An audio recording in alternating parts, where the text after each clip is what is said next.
Danışıq zamanı ən çox itilən səhv bilirsiniz hansıdır? Artıq sözlər işlətmək.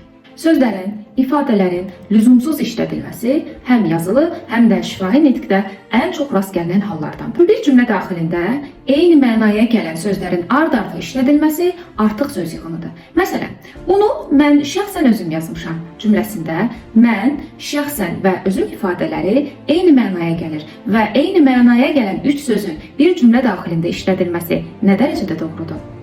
Bunu mən yazmışam demək kifayətdir. Və yaxud da bunu özüm yazmışam. Ancaq bu sözlərin üçünü də eyni anda işlətmək yanlışdır. Ağ pambıq ifadəsi niyə yanlışdır? Çünki pambıq onsuz da ağdır. Buradakı ağ sözü yanlışdır. 50 manat pul. 50 manat pul olduğu üçün oradakı pul ifadəsi yanlışdır. Pensiya pulu.